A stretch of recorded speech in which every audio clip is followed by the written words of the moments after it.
വിഷ്ണു ശാലിനിയുടെ ഇന്നത്തെ എപ്പിസോഡിൽ സുസ്മിത ശാരദാമ്മയുടെ അടുത്തേക്ക് ചെന്നിട്ട് പറയുകയാണ്, ശാരദാമ്മയ്ക്ക് ശാരദാമ്മയുടെ മട്ടും ഭാവം ഒക്കെ കണ്ടിട്ട് ഇവിടുന്ന് പെട്ടെന്ന് ധൃതിയിൽ പോകാനുള്ള ഒരു തയ്യാറെടുപ്പുണ്ടല്ലോ, എന്താന്ന് ചോദിക്കുകയാണ്. അന്നേരം നിനക്ക് എന്താ സുസ്മിത എന്നിങ്ങനെ വിഷ്ണു ദേഷ്യത്തോടെ ചോദിക്കുകയാണ്. അന്നേരം വിഷ്ണു മതിയാക്കുക, ആദ്യം അവൾ ചോദിക്കുന്നതിന് സമാധാനം പറയുമെന്ന് സത്യഭാമ ശാരദാമ്മയോട് പറയുകയാണ്. അന്നേരം എന്താ ഒരു വിചാരണ പോലെയെന്നൊക്കെ ശാരദാമ്മ ചോദിക്കുന്നുണ്ട്. അന്നേരം അതൊന്നും ഓർക്കണ്ട, തൽക്കാലം സമാധാനം പറയുന്ന സത്യഭാമ പറയുകയാണ്. തുടർന്ന് രാഘവൻ നായർക്ക് അങ്ങ് ദേഷ്യം വരുന്നുണ്ട്. രാഘവൻ നായർ പറയുകയാണ്, ശാരദാമ്മ അവരുടെ വീട്ടിൽ പോകുന്നു, അതിനിപ്പോൾ ഇവക്ക് എന്താന്ന് ചോദിക്കുന്നുണ്ട്.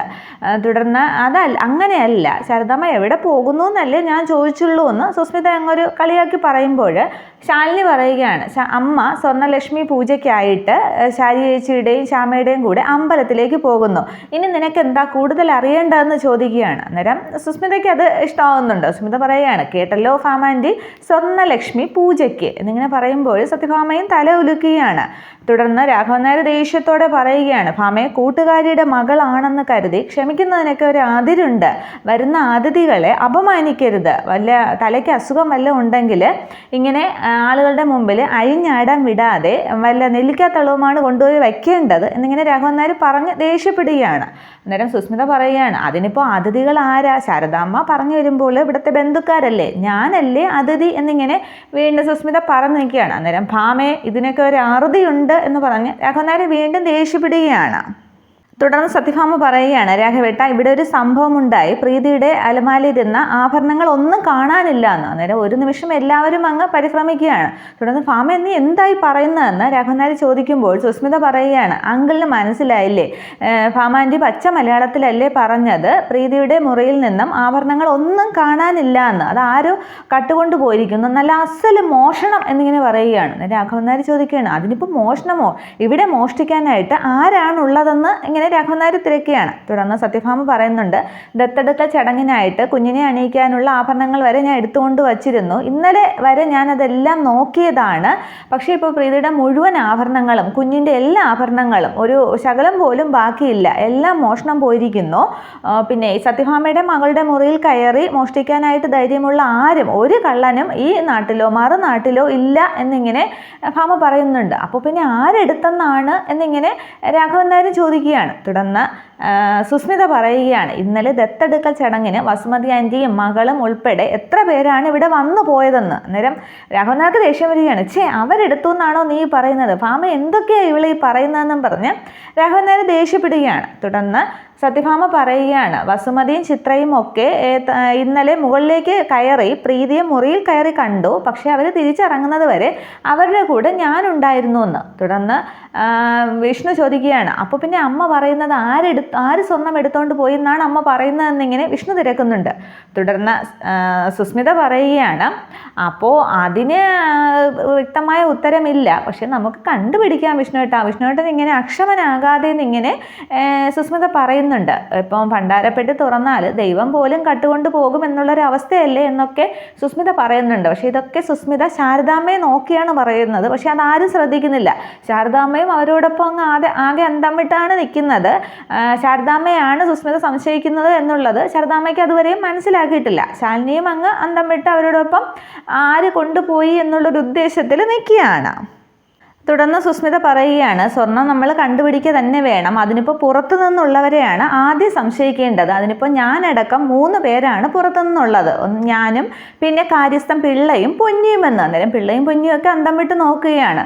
അവരുടെ കയ്യിൽ നിന്നും കിട്ടിയില്ലെങ്കിൽ നിങ്ങൾക്ക് എന്നെയും പരിശോധിക്കാം, എനിക്ക് ആദ്യമേ ഒരു ജാമ്യം തരണം, സ്വർണ്ണലക്ഷ്മി പൂജയ്ക്കായിട്ട് ആഭരണങ്ങൾ ഭാമാൻറ്റിയോട് ചോദിച്ചത് ഞാനാണ് അത് എടുത്തതെങ്കിൽ പിന്നെ എനിക്ക് ചോദിക്കേണ്ട ആവശ്യമില്ലല്ലോ, പിന്നെ ഇതൊരു രക്ഷപ്പെടലായി ൊന്നും കരുതണ്ട, ഇവർ 2 പേരിൽ നിന്നും കിട്ടിയില്ലെങ്കിൽ എന്നെയും പരിശോധിക്കാം എന്നിങ്ങനെ സുസ്മിത പറയുകയാണ്. അന്നേരം പരിശോധനയോ, ഭാമ ഇവൾ എന്താണ് ഈ പറയുന്നതെന്നൊക്കെ രാഘവൻ നായർ ചോദിക്കുകയാണ്. അന്നേരം സുസ്മിത ശാരദാമ്മയോട് ചോദിക്കുന്നുണ്ട്, ശാരദാമ്മയ്ക്ക് പോകാൻ തിടുക്കമൊന്നുമില്ലല്ലോ എന്ന്. അന്നേരം ശാലിനിക്ക് ചെറിയൊരു സംശയം തോന്നുന്നുണ്ട്.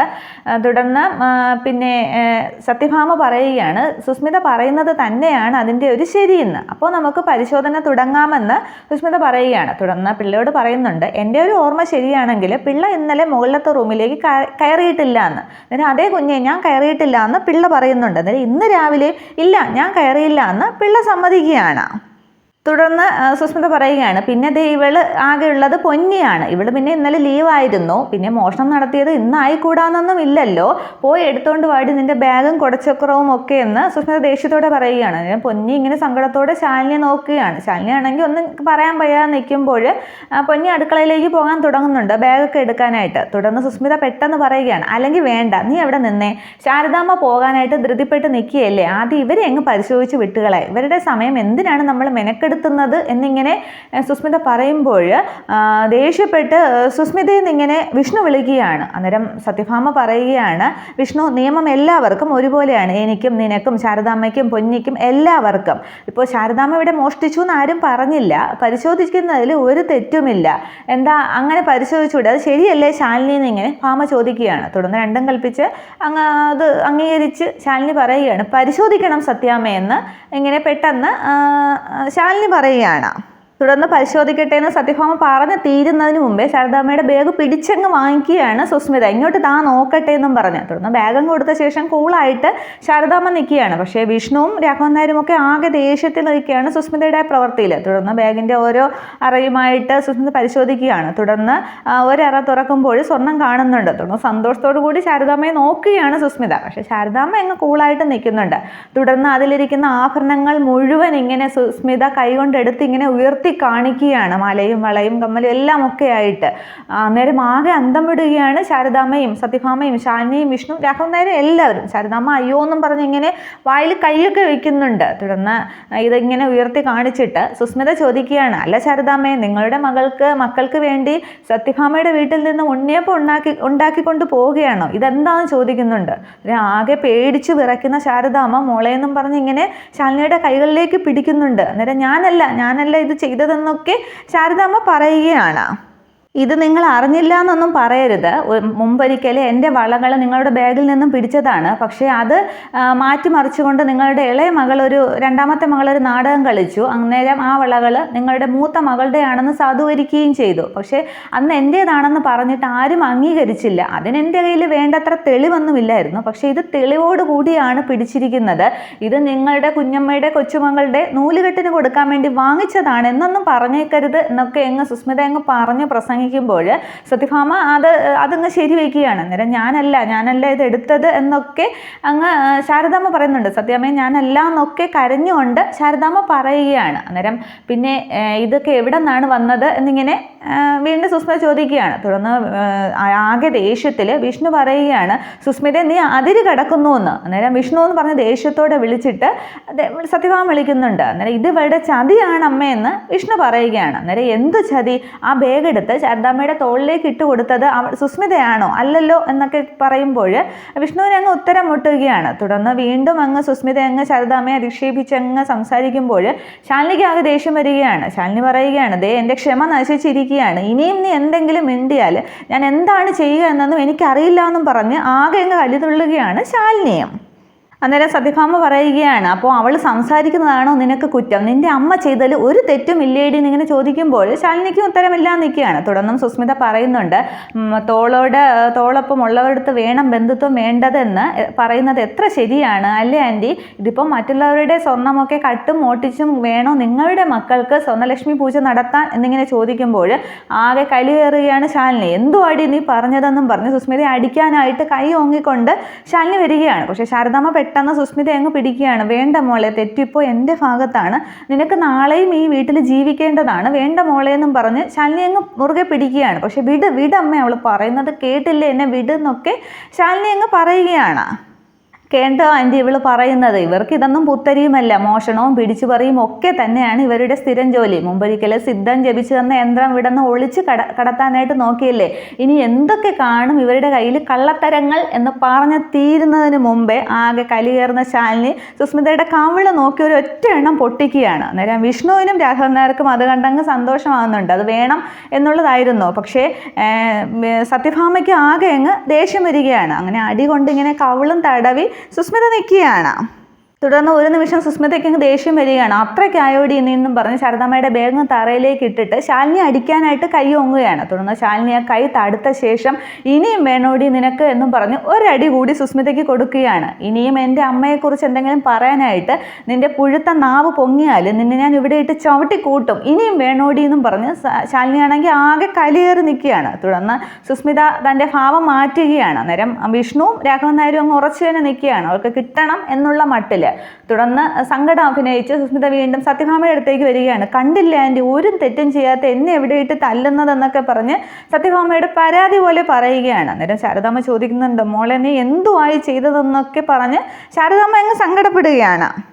അമ്മയെ ഇങ്ങനെ അപമാനിക്കുന്നത് കണ്ടു നിൽക്കാനായിട്ട് എനിക്ക് സാധിക്കില്ല, കാരണം അമ്മയുടെ രക്തം തന്നെയാണ് എൻ്റെ ശരീരത്തിലൂടെയും ഓടുന്നത് എന്ന് പറഞ്ഞ ശേഷം സത്യഭാമയുടെ അടുത്തേക്ക് ശാലിനി വരികയാണ്. എന്നിട്ട് പറയുന്നുണ്ട്, ഞാൻ ഈ ചെയ്തത് തെറ്റാണെന്ന് എനിക്ക് തോന്നുന്നില്ല, സത്യാമ്മയ്ക്ക് വേണമെങ്കിൽ എന്നെ ശിക്ഷിക്കാം, പക്ഷെ ഞാൻ ചെയ്തത് തെറ്റല്ല എന്നിങ്ങനെ പറഞ്ഞ് ശാലിനി ദൃഢനിശ്ചയത്തോടു കൂടി സത്യഭാമയുടെ മുന്നിൽ നിൽക്കുകയാണ്. അന്നേരം നീ ചെയ്തത് നിനക്ക് തെറ്റാണെന്ന് തോന്നുന്നില്ല അല്ലേടി എന്നും പറഞ്ഞ് ശാലിനി അടിക്കാനായിട്ട് സത്യഭാമ കൈ ഓങ്ങുകയാണ്. അന്നേരം അടി കിട്ടും എന്നുള്ള ഉദ്ദേശത്തിൽ ശാലിനി ഇങ്ങനെ മുഖം ഇങ്ങനെ കണ്ണടച്ച് നിൽക്കുമ്പോഴേക്ക് സത്യഭാമയുടെ കൈ വിഷ്ണു തടുക്കുകയാണ്. അന്നേരം ഒരു നിമിഷം എല്ലാവരും അന്തം വിട്ട് നിൽക്കുകയാണ്. ശാരദാമ്മ ഇങ്ങനെ വായിൽ കൈയൊക്കെ വയ്ക്കുകയാണ്, രാഘവൻ നായരും അങ്ങ് നോക്കി നിൽക്കുകയാണ്. തുടർന്ന് സത്യഭാമയെ അന്തം വിടുന്നുണ്ട് വിഷ്ണു അങ്ങനെ കൈ തടുത്തപ്പോൾ. തുടർന്ന് തൊട്ടു പോകരുത് എൻ്റെ ഭാര്യ എന്നിങ്ങനെ വിഷ്ണു പറയുകയാണ്. പക്ഷെ അന്നേരവും വിഷ്ണുവിൻ്റെ കണ്ണിൽ നിന്നും കണ്ണീരൊക്കെ വരുന്നുണ്ട്. അമ്മയോട് അങ്ങനെ ചെയ്തതിൽ വിഷ്ണുവിന് വിഷമമൊക്കെ ഉണ്ട്. തുടർന്ന് എന്താടാ നീ കാണിക്കുന്നത്, അമ്മയുടെ കൈ വിട് എന്നിങ്ങനെ രാഘവൻ നായർ പറയുന്നുണ്ട്. അന്നേരം വിഷ്ണു വിടുന്നില്ല. തുടർന്ന് കൈ എടുക്കടാ എന്നിങ്ങനെ രാഘവൻ നായർ പറയുമ്പോൾ മെല്ലെ വിഷ്ണു തൻ്റെ കൈയങ്ങ് മാറ്റുകയാണ്. തുടർന്ന് ഭാമയും ആകെ അങ്ങ് അന്തിച്ചു നിൽക്കുകയാണ്. തുടർന്ന് രാഘവൻ നായർ ചോദിക്കുകയാണ്, സത്യഭാമയുടെ കൈ തടയാൻ മാത്രം നീ വളർന്നോടാ, കൊലക്കൊമ്പന്മാർ വരെ മുട്ടുമടക്കി നിന്നിട്ടേ ഉള്ളൂ ഭാമയുടെ മുമ്പിലെന്ന്. അന്നേരം വിഷ്ണു പറയുകയാണ്, അറിയാമച്ച എല്ലാവരും മുട്ടുമടക്കി നിന്നിട്ടേ ഉള്ളൂ, പക്ഷേ അമ്മയുടെ നേർക്ക് ഒരു കൈ ഉയരാതിരിക്കാൻ വേണ്ടിയാണ് വിഷ്ണു ഇന്നേ വരെ ജീവിച്ചിട്ടുള്ളത്, അല്ലാതെ കൈ തടയാൻ വേണ്ടിയിട്ടല്ല. പക്ഷേ ഇന്നിപ്പോൾ എനിക്കത് ബോധ്യമായി, അമ്മ എന്നുള്ളത് മനസ്സിൽ ധ്യാനിച്ച് നെഞ്ചിൽ പച്ച കുത്തിവരെ ഞാൻ നടന്നിട്ടുണ്ട്. പക്ഷേ അച്ഛന് നെഞ്ചിൽ കൈവച്ച് പറയാൻ പറ്റുമോ, മക്കൾ അമ്മയെ കാണുന്നത് പോലെ അമ്മ മക്കളെ കണ്ടിട്ടുണ്ടെന്ന് പറയാൻ പറ്റുമോ എന്നിങ്ങനെ ചോദിക്കുമ്പോൾ രാഘവൻ നായർ മുഖം കുനിച്ച് നിൽക്കുകയാണ്. തുടർന്ന് വിഷ്ണു പറയുകയാണ്, മുകളിലത്തെ മുറിയിൽ ജീവച്ഛവം പോലെ എൻ്റെ ഒരു അനിയത്തി കിടപ്പുണ്ട്, എഴുന്നേറ്റ് നടക്കുന്ന ഒരു കാലത്ത് അവൾക്ക് എന്തെങ്കിലും ഒരു സമാധാനം ഈ അമ്മ കൊടുത്തിട്ടുണ്ടോ? AC-യുടെ നേരത്തെ ഇരമ്പൽ മാത്രമല്ലാതെ അവൾക്കൊന്നും കൂട്ടിനില്ല. ഒരു 10 മിനിറ്റെങ്കിലും അമ്മ തികച്ച് അവളുടെ കൂടെ ഇരുന്നിട്ടുണ്ടോ? മകളുടെ ജീവിതമാണ് ഏറ്റവും വലുതെന്നൊക്കെ പറഞ്ഞ് ഭീഷ്മ പ്രതിജ്ഞയൊക്കെ ചെയ്ത് നടക്കുന്നുണ്ടല്ലോ, അമ്മ ഇത്തിരി സമയമെങ്കിലും അവളുടെ കൂടെ ഇരുന്നിട്ടുണ്ടോ? അപ്പോഴും അമ്മയ്ക്ക് കൂടെ ചേർത്ത് നിർത്താനായിട്ട് ഒരാളുണ്ടല്ലോ ഇവിടെ, ഒരു കൂട്ടുകാരിയുടെ മകൾ എന്ന് പറഞ്ഞ് സുസ്മിത ഇങ്ങനെ ദേഷ്യത്തോടെ നോക്കുകയാണ്. തുടർന്ന് വിഷ്ണു പറയുന്നുണ്ട്, അമ്മയ്ക്ക് സത്യം പറയാമ്മേ, ഞാനൊരു കാര്യം ചോദിക്കാം, അമ്മ പ്രസവിച്ച മകള് മുകളിലത്തെ മുറിയിൽ ജീവച്ഛവമായിട്ട് കിടക്കുന്ന പ്രീതിയാണോ അതോ ദേ ഇവളാണോ എന്നിങ്ങനെ ചോദിക്കുകയാണ്. അന്നേരം സുസ്മിത അങ്ങ് അന്തം വിട്ട് നിൽക്കുകയാണ്. പക്ഷെ ഇതിനൊന്നും ഉത്തരമില്ലാതെ അങ്ങ് സത്യഭാമ നിൽക്കുകയാണ്. തുടർന്ന് വിഷ്ണു പറയണം, അതൊക്കെ പോട്ടെ, അമ്മയുടെ സ്നേഹം ആർക്ക് വേണമെങ്കിലും അങ്ങ് വീതിച്ചു കൊടുത്തോ, അതിപ്പോൾ പിടിച്ചു വാങ്ങാനൊന്നും പറ്റുന്നതല്ലോ, പക്ഷേ അതിൻ്റെ പേരിൽ എൻ്റെ ഭാര്യയുടെ മേലിൽ കൈവയ്ക്കാനായിട്ട് ഞാൻ സമ്മതിക്കില്ല എന്നിങ്ങനെ ആകെ കയറി വിഷ്ണു പറയുകയാണ്. പക്ഷേ നേരം വിഷ്ണുവിൻ്റെ കണ്ണിൽ നിന്ന് കണ്ണീരൊക്കെ നിൽക്കുന്നുണ്ട്. പക്ഷേ ആ സമയത്തും സത്യഭാമയാണെങ്കിൽ അങ്ങ് അഹങ്കാരത്തോടു കൂടി തന്നെ തല ഉയർത്തി പിടിച്ച് നിൽക്കുകയാണ്. ഒരു ലേശം പോലും മനസ്താപം ഈ സത്യഭാമയ്ക്ക് തോന്നുന്നില്ല. തുടർന്നും രാഘവൻ നായർ അങ്ങ് തലയിൽ കൈവച്ച് പറയുകയാണ്, തകർന്നു, ഈ കുടുംബം തകർന്നു എന്നും പറഞ്ഞ് രാഘവൻ നായരും അങ്ങ് കരയുകയാണ്. അങ്ങനെ കരഞ്ഞുകൊണ്ട് തന്നെ ശാരദാമ്മയും ശാലിനിയും ഒക്കെ നിൽക്കുമ്പോൾ ഒരു വിജയഭാവത്തിൽ കുടുംബം ശിഥിലമാകുന്നു എന്നുള്ള ഒരു രീതിയിൽ സുസ്മിത നിൽക്കുകയാണ്. ഈ സമയത്താണ് സത്യഭാമയുടെ വീട്ടിൻ്റെ മുറ്റത്ത് പോലീസ് വണ്ടി വന്ന് നിൽക്കുന്നത്. അന്നേരം സുസ്മിത പറയുകയാണ്, പോലീസ് വന്നെന്ന് തോന്നുന്നു. അന്നേരം പോലീസോ എന്നിങ്ങനെ സത്യഭാമ ചോദിക്കുകയാണ്. അന്നേരം സുസ്മിത പറയുകയാണ്, ഭാമാൻ്റെ അർജുനേട്ടനെ വിളിച്ച് ആഭരണങ്ങളുടെ കാര്യങ്ങൾ തിരക്കുന്ന സമയത്ത് ഞാൻ പോലീസിനെ വിളിച്ച് കംപ്ലൈൻറ്റ് ചെയ്തിരുന്നു, ഇവിടെ ഒരു മോഷണ ശ്രമം നടന്നതല്ലേ എന്നിങ്ങനെ പറയുകയാണ്. അന്നേരം വിഷ്ണു അങ്ങ് കാലി കയറി അങ്ങ് പല്ലൊക്കെ കടിച്ചു പിടിക്കുകയാണ്. അന്നേരം രാഘവൻ നായർക്കും ദേഷ്യം വന്നിട്ടുണ്ട്. പക്ഷേ പോലീസിനെ വിളിച്ചത് സത്യഭാമയ്ക്ക് അങ്ങോട്ട് ഇഷ്ടപ്പെട്ടിട്ടില്ല. തുടർന്ന് സുസ്മിത പറയുകയാണ്, അല്ല മോഷണം നടത്തിയത് കുറ്റവാളി ശാരദാമ്മയാണെന്ന് അറിഞ്ഞുകൊണ്ടല്ല, മോഷണം നടത്തിയ മുതൽ എന്തായാലും നമുക്ക് തിരിച്ചു കിട്ടണമല്ലോ, കുറ്റവാളി എന്തായാലും പിടിക്കണമെന്നല്ലോ, അങ്ങനെ ഒരു ഉദ്ദേശത്തിലാണ് ഞാൻ വിളിച്ചത് എന്നൊക്കെ അങ്ങ് തകർത്ത് അഭിനയിച്ച് വന്ന ശേഷം പോലീസ് എവിടെ നോക്കട്ടെ എന്നും പറഞ്ഞ് ഇങ്ങനെ ഒന്നും അറിയാത്ത പോലെ സുസ്മിത അങ്ങ് മുറ്റത്തേക്ക് ഇറങ്ങുകയാണ്. അന്നേരം കൂടെ ശാലിനിയും പോകുന്നുണ്ട്. അന്നേരം ആകെ അടിമുടി വിറച്ച് നിൽക്കുകയാണ് വിഷ്ണു. സങ്കടത്തോടെ രാഘവൻ നായർ നിൽക്കുമ്പോൾ ആകെ കരഞ്ഞ് കലങ്ങി നിൽക്കുകയാണ് ശാരദാമ്മ. ഇനിയിപ്പോൾ വന്നത് സുസ്മിത വിളിച്ച പോലീസ് തന്നെയാണോ അതോ പഞ്ചകൈലാസത്തിൽ നിന്നുള്ള രോഹിത്തിൻ്റെ മിസ്സിങ്ങുമായിട്ടുള്ള പോലീസാണോ എന്ന് കൂടി അറിയേണ്ടതുള്ളൂ. എല്ലാവരും അങ്ങനെ മുറ്റം നിൽക്കുകയാണ്. പോലീസ് ജീപ്പിൽ നിന്ന് ആരും ഇറങ്ങിയിട്ടില്ല ഇതുവരെ. ഇത്രയും ആകുമ്പോഴേക്കും ഈ ഒരു എപ്പിസോഡ് അവസാനിക്കുകയാണ്. Okay, thank